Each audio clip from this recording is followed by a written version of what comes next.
Hello everyone, welcome to Post Network Academy, your go-to platform for a quality educational content.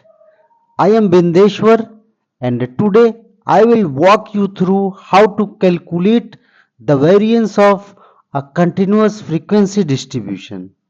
This is a crucial concept in statistics, so let's break it down step by step.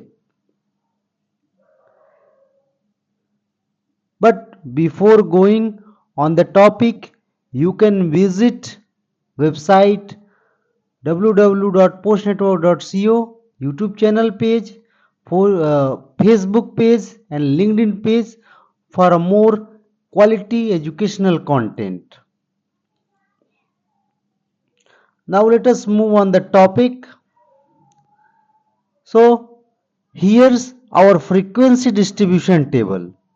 It shows data divided into class intervals like 20 to 30, 30 to 40 and so on.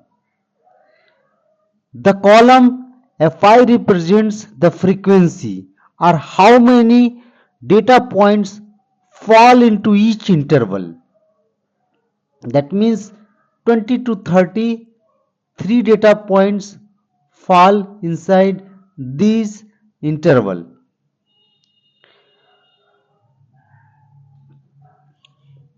We also have the mid values, which are midpoints of each class interval. So 20 to 30, this has midpoint 25. 30 to 40, this has midpoint 35. And you can calculate all midpoints.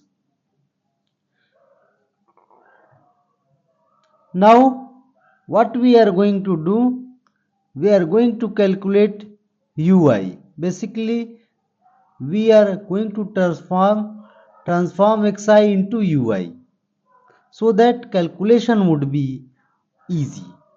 So ui minus 3 minus 2 minus 1 0 1 2 3.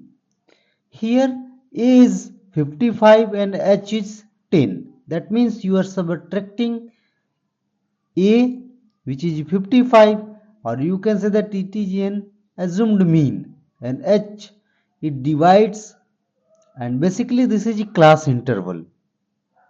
Now if you calculate fi into ui, so you will find these values, and sum of all fi into ui's, that would be 5. Again you can see the another column ui square. So if you square all values of ui, so you will get these values. Now here again fi ui square we will calculate, and sum of all fi ui square, so that would be 705.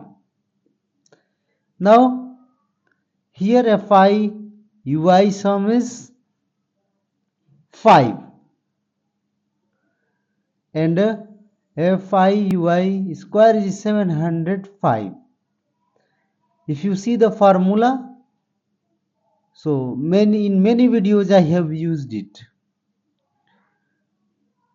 Plug all the values and finally you will get 14.10, and that's how we calculate the variance of a continuous frequency distribution. Variance helps us understand the spread or dispersion of a data in a data set. It's an essential concept in statistics that you will use often. So you have understood the concept. I hope this breakdown was clear and helpful. Be sure to follow our page for a more educational content and feel free to leave any question in the comments. See you in the next time.